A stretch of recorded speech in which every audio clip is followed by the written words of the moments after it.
Uma vez mais, olá, bom dia Açores, nesta manhã de quinta-feira, hoje dia 23 de outubro. E porque é quinta-feira, já temos connosco o Sr. Padre Vítor. Olá, muito bom dia, Sr. Padre. Bom dia, Lucélia. Tudo bem disposto? Está excelente. Um tempo assim um bocadinho mais sombrio, mais triste. A gente faz com que o nosso estado de espírito. Mas o estado de espírito tem que contrariar aquilo que é o tempo exterior, aquilo que são os momentos da vida. Nós interiormente é que damos a volta a isso. Eu queria dar um grande abraço ao nosso amigo António Valente. Estamos contigo, amigo. Confia verdade. Sempre. Rápidas melhoras. Ele daqui a poucos meses já vai estar novamente aqui connosco. E já dá para... Depois vão todas poder matar as saudades do António Valente. Todos e todas os nossos ouvintes. Precisa que ele sinta que estamos com ele. É verdade. E perceba que isso é de facto o essencial. Sr. Padre, mais bom uma dia para os nossos quinta-feira. ouvintes. Hoje vamos falar de... Hoje vamos falar do essencial e do secundário. E o essencial na vida o que é? É uma pergunta que fazem a Jesus neste próximo domingo. O texto é tão pequenino que eu vou lê-lo, porque ele ajuda depois a introduzir a nossa reflexão para este dia. Os fariseus, ouvindo dizer que Jesus tinha feito calar os saduceus, reuniram-se em grupo e um doutor da lei perguntou a Jesus para o experimentar: Mestre, qual é o maior mandamento da lei? Jesus respondeu: Amarás o Senhor teu Deus com todo o teu coração, com toda a tua alma e com todo o teu espírito. Este é o maior e o primeiro mandamento. O segundo é semelhante a este: amarás o teu próximo como a ti mesmo. Nestes dois mandamentos se resumem toda a lei e os profetas. É um texto tão pequenino, mas que tem pano para mangas, dá pano para mangas, porque por detrás disto tem muita coisa. Primeiro vamos ver o que está por detrás. É curioso, aqui dois grupos que naquela altura não se entendiam, que querem tramar Jesus. A ver se apanham Jesus em alguma situação menos boa em relação ao Estado. Semana passada vimos que foi em relação ao Estado. Perguntaram a Jesus se devia pagar-se o imposto ou não, para ver se tramavam Jesus. Se ele dissesse que não, estava a ir contra o Estado e, portanto, estava a convidar as pessoas a não cumprir os seus deveres, mas ele deu a volta e respondeu sabiamente, como só podia ser. Hoje, em relação à religião, verem se Jesus diz que os mandamentos que os judeus cumprem são ou não importantes. É importante nós percebermos que o que receberam de Moisés, o essencial para os judeus, que eles tinham recebido no tempo de Moisés, eram 10 mandamentos. Na minha catequese ainda aprendi esses 10 mandamentos, mas depois, no fim de nós os citarmos de cor, que a gente tinha que citar aquilo de cor, tu és de outra geração, já não precisaste disso, mas eu ainda te lembras dos mandamentos. Eu aprendi. Ainda aprendeste na catequese, não é? Exatamente, e para poder fazer a minha primeira comunhão e profissão de fé, eu tinha que saber os 10 mandamentos. A gente tinha que decorar aquilo. A gente às vezes não entendia bem porque é que tinha que decorar, mas depois eu percebi, quando depois tive que estudar cada um deles e perceber o que é que eles queriam dizer, foi muito mais fácil, porque já os sabia, já tinha trabalhado aqueles mandamentos. Então eram só 10 que eles tinham recebido. A gente estudou isso e até no fim da gente os citar, a gente normalmente dizia assim: estes 10 mandamentos resumem-se em 2, que são amar a Deus e amar ao próximo como a si mesmo. Já havia isso. Ora, mas isso foi no tempo de Moisés, porque quando chegou o tempo de Jesus, uns 1300 anos depois de Moisés ter dado esses mandamentos aos judeus, já não haviam 10, havia 613 mandamentos para cumprir diariamente. É uma loucura. Aquela gente não sabia o que é que era essencial e o que é que era secundário. Então a gente agora entende porque é que um doutor da lei, o que é um doutor da lei? É um homem que estuda a Bíblia, que estuda as leis dos judeus, se aproxima de Jesus a dizer ao Senhor: isto é tão difícil cumprir 613 mandamentos, que era o que eles tinham na altura. Será possível resumir isto? Será possível dizer o que é mais importante disto tudo? Curiosamente, os 613 eram 365 proibições, coisas que os judeus não podiam fazer. Os judeus eram muito legalistas, muito pela lei, pela lei, pela lei. E às vezes não tinham um pingo de caridade para com o próximo, só para cumprir leis. Só para cumprir leis, que é um dos perigos que a Igreja também pode correr. Vamos dar um toque em relação ao sínodo que houve em Roma, que no fundo desencantou o mundo, porque esperava-se muito e afinal foi uma montanha para ir um rato. Porquê? Porque há muitos legalistas também na igreja. Há muita gente que acha que a lei tem que estar acima da pessoa. A lei tem que estar acima do amor evangélico. A lei é mais importante do que o mandamento do amor. Aliás, e agora só uma à parte, este Papa, o Papa Francisco, até é uma pessoa que tem ido um bocadinho contra, não é as leis da igreja, mas tem ultrapassado algumas barreiras. E isto para eles... Isto mete confusão na cabeça dos legalistas. Como naquela altura meteu confusão na cabeça dos legalistas, o que Jesus respondeu, esta coisa tão simples que ele respondeu: oh, meus amigos, 613, isso não interessa, metam só esses dois que são mais importantes. Amar Deus e amar o próximo, está tudo cumprido. A lei está cumprida. Eram 365 proibições, e 365 são os dias do ano, e os outros 248 para dar 613 eram as coisas que eles tinham que fazer, pôr em prática todos os dias. E 248, na altura, eram os ossos do corpo humano. Eu considerava que eram os ossos do corpo humano. De tal maneira que, e curiosamente, as mulheres, vejam como eles tinham uma atitude em relação às mulheres de pô-las em segundo lugar. As mulheres só tinham as proibições, só eram proibidas fazer coisas, não tinham que fazer quase nada, eram só proibidas. Ora, é natural que no meio de tantas leis, é natural que aquela gente esteja confusa e pergunta a Jesus o que é essencial. E Jesus responde, e bem, amar a Deus e amar o próximo. Mas Jesus, nesta resposta, ele fala porque alguém perguntou alguma coisa. Porque depois, quando ele próprio estabelece o que é essencial, ele ainda resume este mandamento de outra forma, muito mais avançada, muito mais perigosa e muito mais responsabilizante para nós. É que Jesus depois não diz que o mandamento mais importante é amar a Deus sobre todas as coisas e ao próximo como a si mesmo. Ele diz amai-vos uns aos outros como eu vos amei.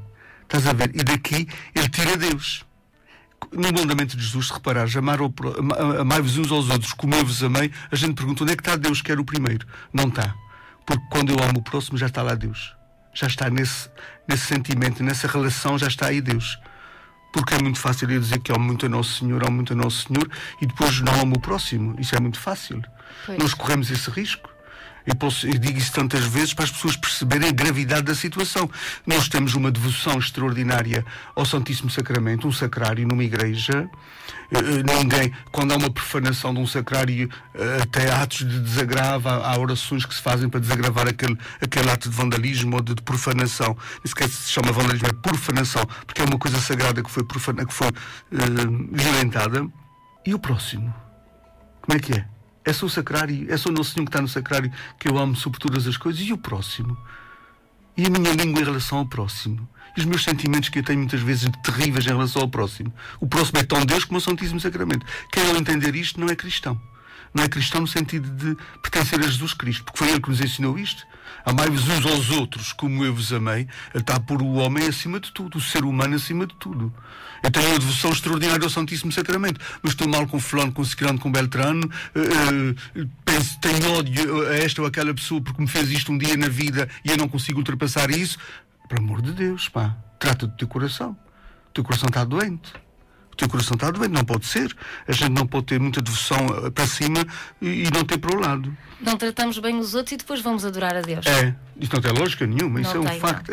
As pessoas, quando a gente começa a refletir sobre estes assuntos, a gente começa a perceber, de facto, eu às vezes faço essa coisa. De facto, eu tenho uma grande devoção para as coisas de cima e não tem para o lado. E a gente tem que... E isto é um assunto que já no tempo de Jesus Cristo, com os judeus, ele punha, trazia-o de cima, e hoje também a Igreja tem que pôr-o de cima, a Igreja que somos todos nós. Quando uma lei é mais importante do que uma pessoa, nós estamos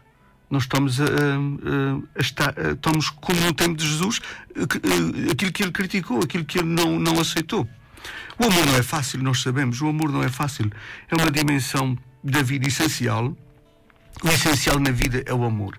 Ninguém consegue viver sem amor. A gente definha se não é amado por alguém, se não se sente amado por alguém, se não sente que alguém gosta de nós, se não sente que alguém, ou se não gosta de estar com alguém, se não gosta de alguém, se não ama alguém. Isso é natural, é absolutamente natural. Não me refiro apenas a uma relação homem-mulher, uma relação de paixão, de amor nesse sentido. É no normal da vida. Com amigos, com familiares. Claro, nós precisamos de ter alguém que goste de nós e nós precisamos gostar de alguém.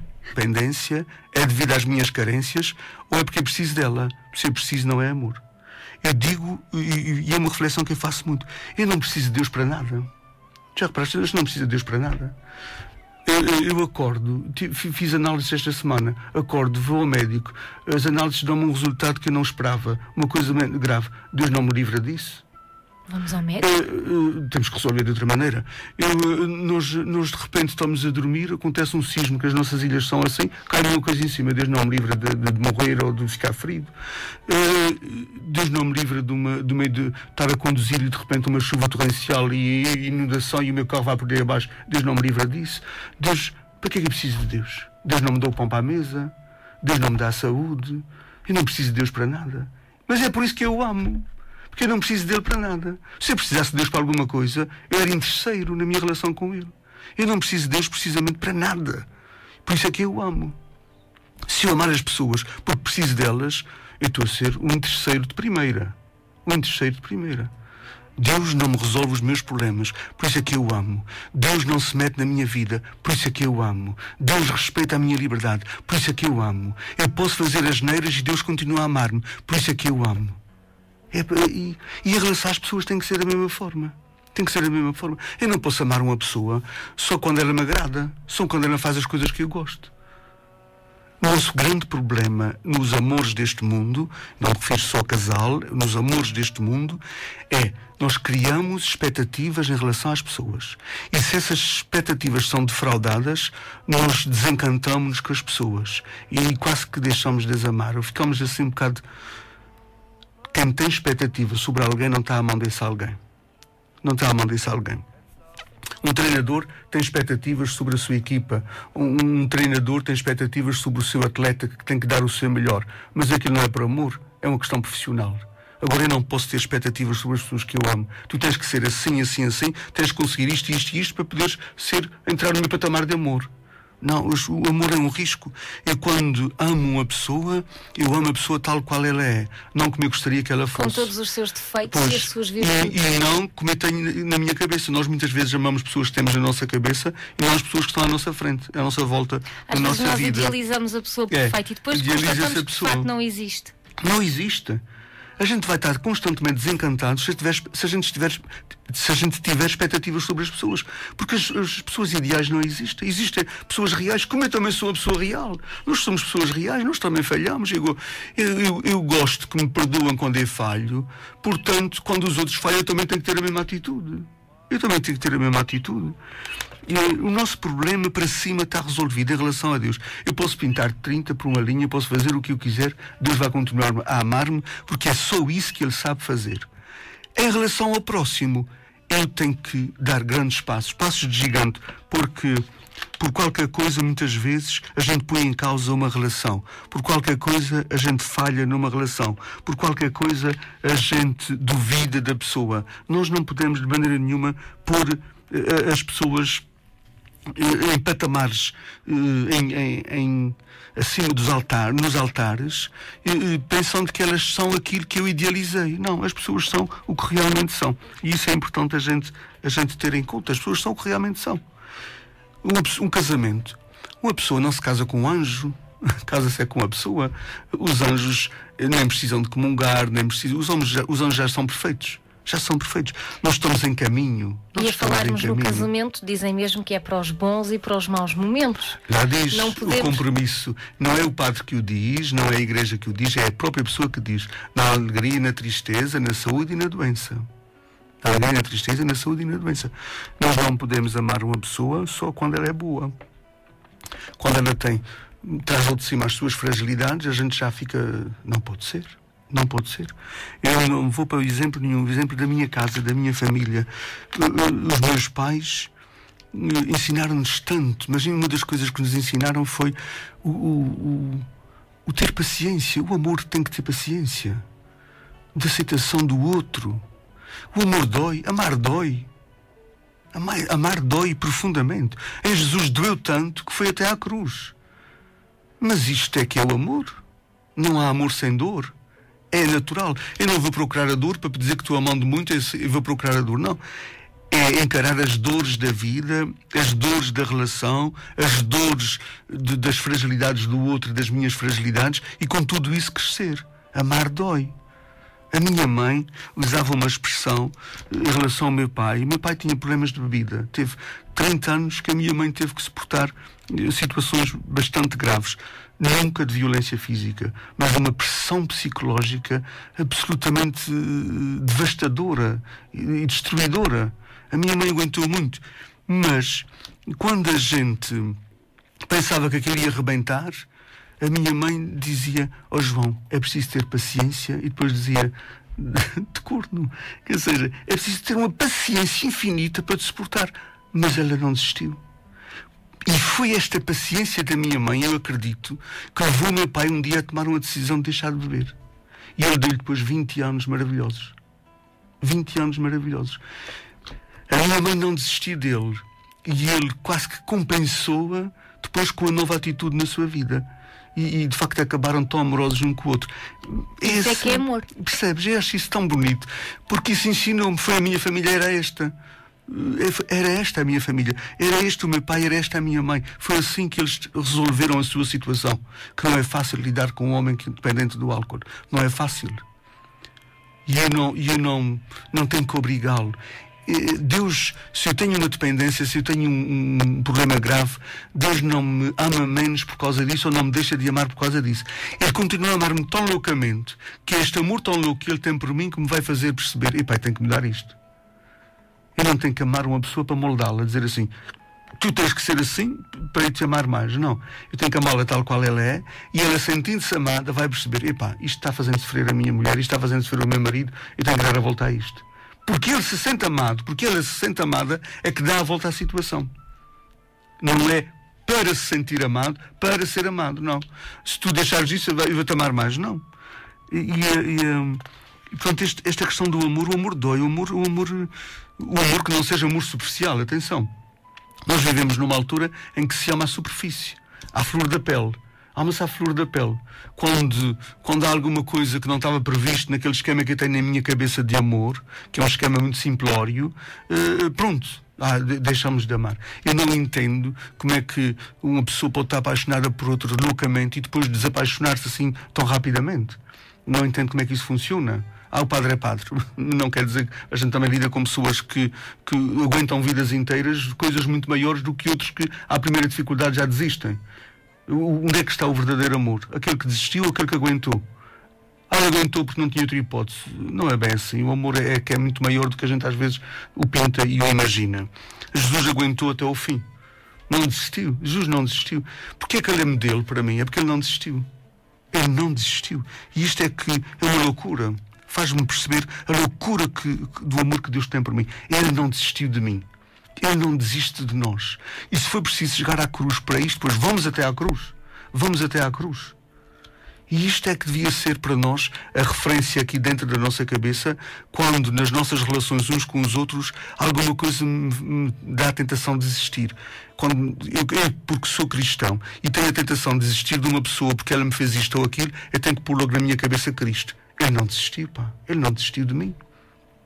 Eu vou desistir desta pessoa por causa disto.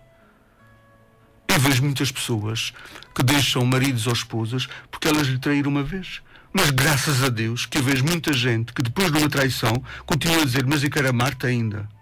Eu quero amar-te ainda, porque esse momento não foi maior do que os momentos bons que a gente já teve. Portanto, se há das duas hipóteses, a gente tem... Qual é a melhor? Cada caso é um caso. Não. Há pessoas que amam muito mais do que outras. Há pessoas que vão muito mais longe do que outras. É isso que temos que pensar. Por mais que isto custe... É assim que temos que pensar. Já falamos aqui uma vez, foi contigo até, não é um momento na vida que vai destruir 30 anos claro, de... Não é, lembras? É isso. Há pessoas que conseguem aguentar, e essas já que são modelo, não só as que desistem à primeira dificuldade ou ao primeiro problema. Essas pessoas normalmente vão andar sempre de casa em casa porque vão desistir sempre à primeira dificuldade. Se as dificuldades nos fazem desistir, seja do que for, e não é só no amor, qualquer dificuldade que vier a seguir, a gente vai desistir outra vez. E não saímos da cepa torta. Não vamos sair da cepa torta. Temos é que ficar mais fortes com aquilo que acontece, pois é, aprender a lição e ver como é que se lida com isso. Ver como é que se lida com essa situação, como é que se lida, como é que se integra aquilo na relação. Como é que vamos integrar este momento na relação? A gente, quando se mete com uma pessoa, seja de amizade, seja de família, aquela pessoa traz um pacote consigo. É um pacote dos privilégios que a gente tem quando mete TV cabo, coisa. Isso tem estas regalias. Mas é a melhor forma. É integrá-los, é a melhor forma. A luta está perdida, acredita. Mais cedo ou mais tarde, ele vai pôr isso em rosto, ela vai pôr isso em rosto e vai optar pela mãe e pelo pai. E bem feito para aquela pessoa, porque ela, logo no primeiro momento, tem que casar com a mãe e com o pai, tem que integrar aquela família toda. É mais riqueza para a vida dela. Não é empecilho, é mais riqueza. É mais riqueza. E a gente tem que perceber desta forma. Senão, as pessoas não se atrevam a meter-se em relações profundas e duradouras porque não estão preparadas. Se não estão preparadas para isto tudo, não estão preparadas para se meter numa relação.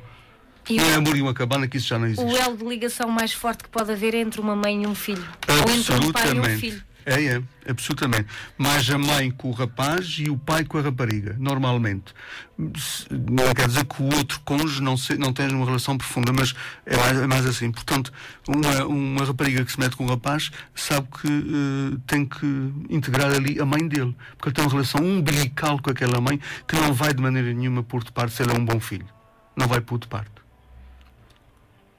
Por isso é que a Bíblia diz naquela altura, não diz a filha deixará pai e mãe para se unir, diz ele deixará pai e mãe para se unir à sua esposa. Porque era mais difícil o homem deixar do que a mulher, é que a Bíblia acentua esse pormenor para a mulher ter em conta. Para a mulher ter em conta. E a vida é tão curta para a gente viver em lutas, seja com sogras, seja com cunhados, seja com... É tão curta a vida. E depois há pessoas que, às vezes...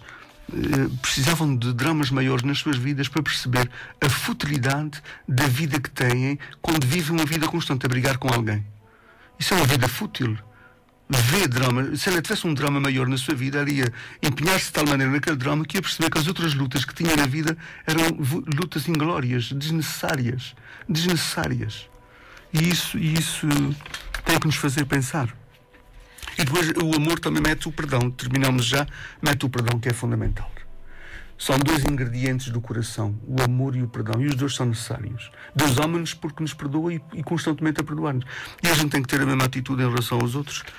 E são essenciais. Absolutamente. Há uma pessoa que foi sequestrada durante 10 anos e depois um jornalista perguntou-lhe: acha que vai conseguir perdoar o seu sequestrador? E a pessoa só respondeu: absolutamente, é claro que sim. Se eu não perdoar, eu vou continuar presa dele. Porque quem não perdoa está preso a alguma coisa, a alguma situação. E está prisioneiro.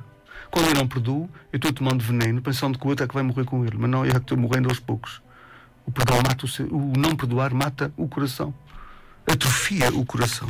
Nós temos de estar constantemente a perdoar para podermos viver saudavelmente neste mundo. Nós há bocadinho estávamos recebemos uma chamada do continente, que estavam-nos a ouvir e estavam a dizer que estávamos com alguma interferência a chegar ao continente. Deve ser alguma coisa da internet, pedimos desculpa. Pois é provável. Que estavam a ouvir, mas que estava a chegar com um bocadinho de ruído e interferência. Entretanto, Sr. Padre, nós temos em linha a Eduarda, que acho que quer oferecer qualquer coisa ao seu padre. Por telefone. Olá, bom dia, Eduarda. Bom dia, Olá, bom dia, Sr. Padre. Peço desculpa por ter esperado um bocadinho, mas eu não queria cortar o raciocínio ao seu padre. Antes esperado que dizer que não há. Exatamente. Sr. Padre, dá-me licença. Faz favor. Então vamos lá. No céu, no céu, no céu, a voz verei em dia de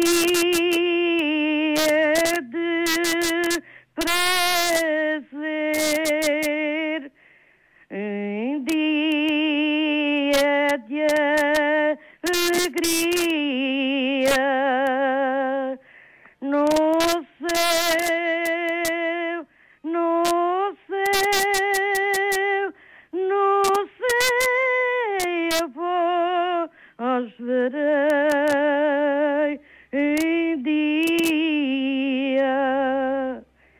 Isto é uma oferta para o Senhor Padre, para esta boca abençoada que diz coisas tão lindas. E tu tens uma voz linda, obrigado. Obrigada, Senhor Padre. Eduarda, um beijinho. Um beijinho Ela muito quis grande. fazer essa oferta ao seu padre. Um beijinho. Muito obrigada à nossa querida Lucélia de me ter dado o espaço de oferecer o cântico ao Senhor Padre. A Rádio Asas do Atlântico é de todos. Um beijinho para si. Um bom dia, Senhor Padre. Desculpe se este um pouco basta da garganta, mas é dos ensaios. Um beijinho Não, então está para excelente. si. Bom dia, obrigado. Obrigada, Bom bom dia, dia. Sr. Padre, Bom dia. Foi assim em jeito de. É um mimo de É o alguém. mimo da Eduarda. Sr. Padre, vamos então às. Vamos. Recordo que no próximo sábado à noite, no sábado para o domingo, no domingo, a hora muda. Pois já é este fim de semana. Este fim de semana. Pois. O último fim de semana de outubro, o último fim de semana de março. Este não, o outro. Está certo. O de 31. Não, é este agora, porque o 31 já é o primeiro domingo depois de novembro. Então é Portanto, de. é 25 a 26. Sábado, das 24 passa para as 11 ou da 1 passa para a 24. Atrás uma hora. E aí chama a atenção é que este fim de semana as missas são todas normais e as missas de fim de semana no domingo não mudam. O sábado no aeroporto ainda a missa é às 19 horas. No domingo 10 horas Matriz e São Pedro, 11h15 Santa Bárbara, 11h30 Almagreira, 12h30 Santo Espírito. Na próxima semana as missas atrasam meia hora, portanto Almagreira será às 6 horas, São Pedro às 6, Santa Bárbara às 6, Matriz 6h30, porque a missa era às 7, e 6 horas em Santo Espírito. O sábado a missa passa para as 18. Este sábado ainda é às 19, que a hora muda no domingo. No outro sábado a missa será às 18 horas. Missa do sábado no aeroporto. Eu recordo que estamos a preparar um curso de cristandade. Faço um grande apelo àqueles que já fizeram um curso, que vão convidando casais. Uma oferta bonita que um casal pode fazer-se um ao outro é oferecer-lhe um curso destes. É um curso. A gente dá prendas, acha que tem que ser dar coisas compradas. Um curso é uma oferta que fazemos ao espírito da pessoa, que é muito mais do que o seu corpo, muito mais do que a sua casa. A gente oferece coisas para a casa, oferece coisas para o corpo, anéis, cordões, seja o que for. Oferecer um curso de cristandade a uma pessoa é dizer que eu amo tanto, tanto, tanto, que quer preenchê-la ainda mais, dar mais ainda para o seu espírito, que é a dimensão maior do ser humano. Os casais que se amam desta forma, que queiram, que possam, no fim de semana 20, a partir de 20 para os homens, 20 de novembro, e a partir de 27 para as esposas. Normalmente o curso é feito em separado, de tal maneira que as pessoas dizem, não posso, tenho filhos, coisa. Fica a esposa em casa no primeiro fim de semana e depois fica o marido em casa. É de facto uma oportunidade excelente. Um curso é um curso, ou seja, é um aprofundamento da nossa fé, da nossa religião, das coisas da nossa religião. São temas que se tratam relacionados com a nossa religião. É um curso intensivo, porque são 3 dias, e naquele curso intensivo a gente sai dali com uma outra visão de Cristo, da sua palavra e da Igreja que amamos e a que pertencemos, mesmo que o sínodo não tenha sido aquilo que muita gente esperava, um passo em frente. Não percamos a esperança. O Papa disse logo, é que este sínodo é a primeira parte do sínodo da família. Agora, durante este ano, até outubro de 2015, os resultados do sínodo voltarão para as igrejas particulares, portanto, para os países, para as paróquias, para trabalharmos o que foi o resultado deste sínodo, e depois, em outubro, haverá a segunda Assembleia do Sínodo sobre a Família, e aí é que sairão as conclusões. E mesmo que as conclusões não sejam aquilo que a gente espera, é importante a gente perceber é que no Sínodo a última palavra é sempre do Papa. E ele pode ir mais além do que aquilo que o Sínodo vai decidir. Portanto, vamos manter a esperança de que a Igreja vai fazer com que o amor vença sobre as leis. E isto, para mim, é o mais importante que pode vir do Sínodo. É o amor vencer sobre as leis. Deus ama-se, não se tem medo de Deus, e quando se ama, as leis não são metidas no meio. Ama-se, ponto final. Nós ainda temos muito medo de Deus, muito medo dos efeitos das nossas escolhas em relação à vida para além da morte. Não temos que ter medo. Não há outra saída senão Deus. Ninguém se perde, porque ninguém se pode condenar, porque Deus já nos salvou. Vamos para Deus. As pessoas ainda têm uma relação medrosa com Deus. Às vezes, em relação ao Espírito Santo, ainda têm linguagens como estas, que é: olha que Nosso Senhor castiga, olha que o Espírito Santo castiga, não se faz essas coisas. Isto é ignorância. Isto é ignorância. Porque Deus não castiga. Deus ama-nos. O Espírito Santo ama-nos. O Espírito Santo é a loucura do amor de Deus, Pai e Filho, que é derramado sobre nós. Deus não castiga ninguém sobre que não dá a vaca, sobre que não faz isto, não faz aquilo. Tenhamos cuidado com essa linguagem, porque as crianças depois vão rir de nós. E com razão. Se a gente não apresenta às nossas crianças uma religião que seja uma religião que as faça ser felizes e livres e amar mais e ser mais e melhor, elas vão rir de nós. Que ter lá de vez em quando esses começares de novo, que ajuda imenso. Um bom dia para todos. Muito obrigada, Sr. Padre. Até à próxima quinta-feira. Se Deus quiser. Muito bom dia. Obrigada. Embarcou na primavera,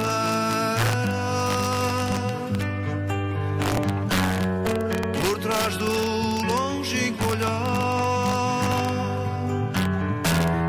Já não consegue ver terra, Mariante fez-se ao mar, foi-se embora com a maré.